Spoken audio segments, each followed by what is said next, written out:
Good morning everyone. Today I am going to teach the lesson called whole number. Whole number. यो whole number चाहिँ total teaching period यसको कति छ भने 6 period छ. Teaching period equals to 6 छ. अब यसमा हामीले बेसिकली पढ्नु पनि भनेको जम्मा 2 मार्क्स वाला क्वेशन हुन्छ. 2 मार्क्स वाला क्वेशन. 2 मार्क्स वाला क्वेशन आउँछ. यसमा पढ्नुपर्छ हामीले के पढ्नुपर्छ त नम्बर सिस्टम. नम्बर सिस्टम बाट चाहिँ हामीले पढ्नुपर्ने के छ त तीनटा मात्र छ. एउटा भन्छ binary number system. Binary number system अनि त्यसपछि बाइनरी पछि छ क्वाइनरी. क्वाइनरी नम्बर सिस्टम र अर्को के हुन्छ decimal number system. Decimal number system. Binary number सिस्टमलाई के पनि भन्छौँ base two number system. Base two number system. क्वाइनरीले के भन्छौँ बेस 5 नम्बर सिस्टम र अर्को डेसिमललाई के भन्छौँ डिनेरी पनि भन्छौँ. डिनेरी नम्बर सिस्टम अथवा बेस 10 नम्बर सिस्टम भन्छ है. हामीले बाइनरी डेसिमल क्वाइनरी पहिले बाइनरी डेसिमलको रिलेसन. बाइनरी र डेसिमलको. बाइनरी भनेको बेस टु नम्बर सिस्टम जसमा चाहिँ के जम्मा दुईटा मात्र नम्बर इन्भल्भ हुन्छ. 0 र 1 मात्र पर्छ भने डेसिमल भनेको बेस 10 नम्बर सिस्टम भनिन्छ. बेस 10 नम्बर सिस्टम भन्छ यसमा नम्बर कुन नम्बर पर्छ त 0 1 2 3 4 5 6 7 8 9 भनेपछि 1 2 3 4 5 6 7 8 9 10 वटा नम्बर भयो. त्यहाँदेखि बेस 10 भयो. यहाँ अब बाइनरीमा दुईटा थियो त्यहाँदेखि बेस टु नम्बर सिस्टम भएको. त्यसरी क्वाइनरीमा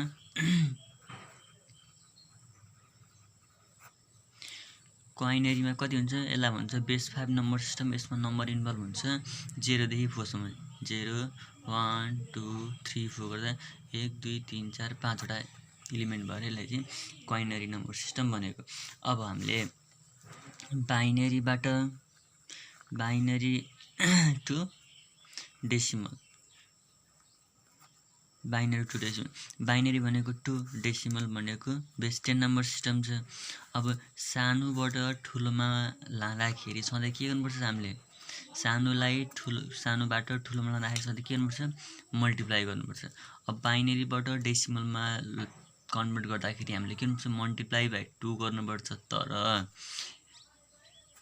राइट पार्टबाट चाहिँ के हुन्छ पावर चाहिँ इन्क्रिजिङ अर्डरमा 0 1 2 2 को माथि पावर 0 1 2 3 थप्दै जानुपर्छ. भने डेसिमलबाट बाइनरीमा कन्भर्ट गर्दाखेरि ठुलोबाट सानोमा लानु पर्ने हामी त के गर्नुपर्छ डिभाइड बाइ 2 गर्नुपर्छ. त्यस्तै गरी क्वाइनरीबाट डेसिमलमा कन्भर्ट गर्नु पर्यो भने यसमा सेम केस हो. क्वाइनरी भनेको बेस 5 डेसिमल भनेको बेस 10. अब सानोबाट ठुलोमा कन्भर्ट गर्दाखेरि के गर्नुपर्छ जुन चाहिँ सानो छ त्यसकै बेसले मल्टिप्लाई गर्नुपर्छ. 5 छ भने 5 ले मल्टिप्लाई गर्ने same as in binary and decimal cases. अब राइट पार्टबाट के गर्नुपर्छ पावर एड गर्दै गर्नुपर्छ. 0 छ भने 1 2 3 4 5 को माथि पावरमा चाहिँ 0 अनि त्यसपछि अलि यता 1 त्यसपछि 2 3 4 गर्दै आउनुपर्छ. अनि डेसिमलबाट क्वाइनरी मिलाउँदाखेरि के गर्नुपर्छ डिभाइड बाइ 5 गर्नुपर्छ.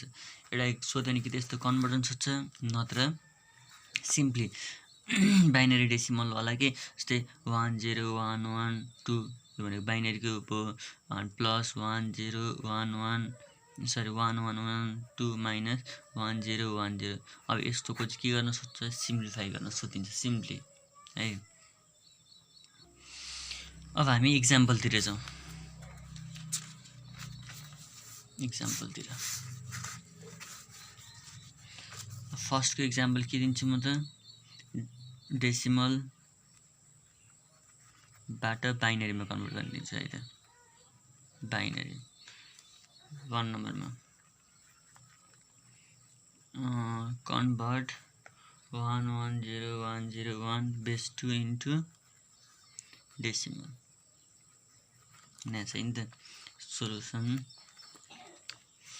10101 बेस 2 अब यो भनेको बेस 2 बाट बेस 10 मा भने चाहिँ सानोबाट ठुलोमा लाँदाखेरि के भने ती मल्टिप्लाई गर्ने कतिले जुन त्यो सानो बेस छ त्यसै वालाले भनेपछि 1 इन्टु पहिले यो 1 इन्टु 2 फिर प्लस फिर अब यताको 1 इन्टु 2 प्लस अब यो 0 इन्टु 2 प्लस यो चाहिँ बेस हो है फिर 1 इन्टु 2 प्लस 0 इन्टु 2 प्लस लास्टमा 1 इन्टु 2 पावर एड गर्ने 0 1 2 3 4 5 यो भनेको 1 इन्टु 2 को पावर 5 भनेको 2 2 जा 4 2 जा 8 2 जा 16 2 जा 32 प्लस 1 इन्टु 2 को पावर 4 भनेको 16 प्लस 0 इन्टु 2 क्यूब भनेको 8 1 इन्टु 2 को स्क्वायर भनेको 4 0 इन्टु 2 को पावर 1 भनेको 2 प्लस 1 इन्टु कुनै पनि भ्यालुको पावर 0 भने 1 आउँछ यो भनेको 32 plus 16 plus 0 plus 4 plus 0 plus 1 यो भनेको कति आउँछ टोटल जोड्दा यो र यो जोड्दा टोटल आउँछ 53 अब यो यसमा बेस नलेख्यो भने पनि यसलाई डेसिमल नम्बर सिस्टम हुन्छ यदि बेस लेखिदियो भने पनि नो प्रब्लम यसले चाहिँ 53 मात्र भन्यो भने डेसिमल नम्बर सिस्टमै बुझाउँछ अथवा तिमीलाई बेस 10 एड गर्न मन लाग्छ भने पनि as it is no problem means therefore 110 base 2 equal to 53 base 10 answer यो त बाइनरी टु डेसिमल भयो अब सेकेन्डमा है त decimal to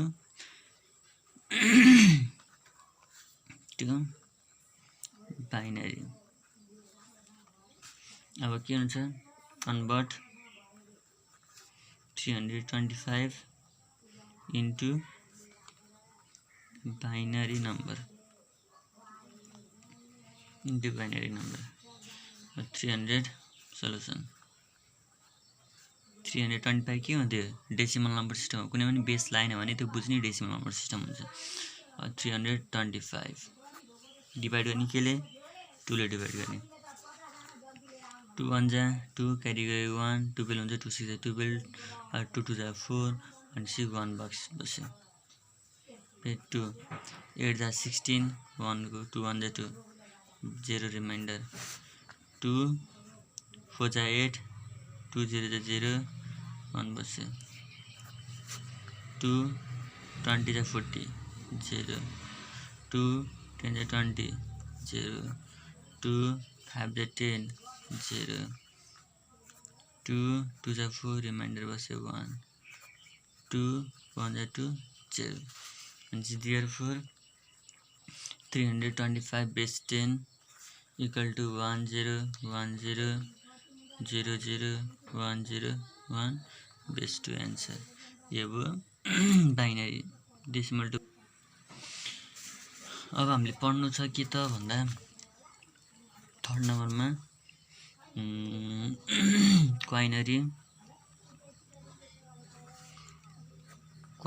to decimal क्वाइनरी to decimal भने चाहिँ सानोबाट ठुलोमा लाँदाखेरि के गर्नुपर्छ मल्टिप्लाई गर्नुपर्छ भने चाहिँ क्वेसन है त कन्भर्ट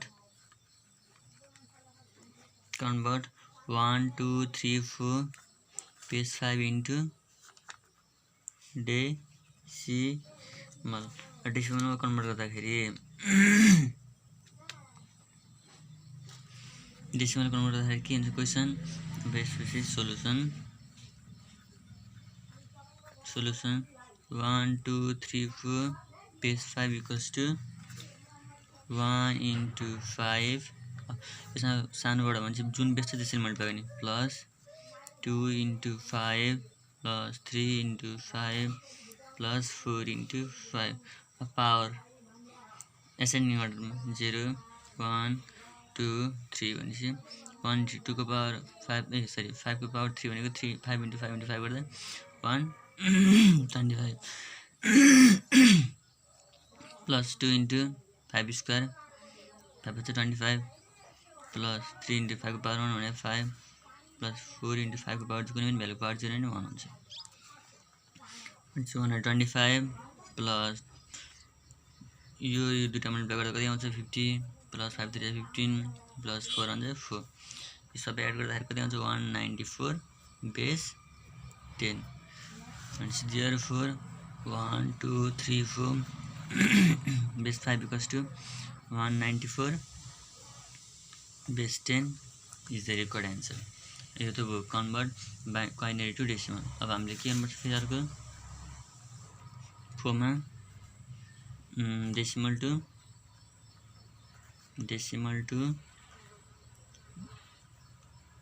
क्वाइनरी डेसिमल टु क्वाइनरी को एक्जाम्पल है त कन्भर्ट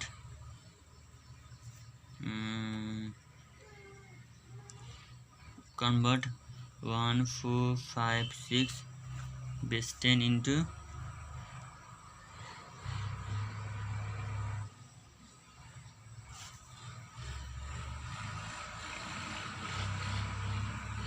क्वाइनरी भने सोलुसन 1456 लाई कतिले इन्टु क्वाइनरी ठुलोबाट सानोमा गर्दा डिभाइड बाइ 5 गर्ने है त 5 2 जा 10 5 9 जा 45 5 1 जा 5 रिमाइन्डर कति बस्यो त्यहाँ 1 छ फेरि 5 ले 5 5 जा 25 यहाँ त 29 छ 4 क्यारी गयो अब 41 नु 5 8 जा 40 भनेपछि 1 बस्यो 5 11 जा 5 11 जा 55 55 56 57 58 3 बस्यो 5 2 जा 10 1 बस्यो भनेपछि therefore 1456 base 10 equal to 21311 base 5 answer। Then now we look the simplification of binary number system in the next part. Thank you.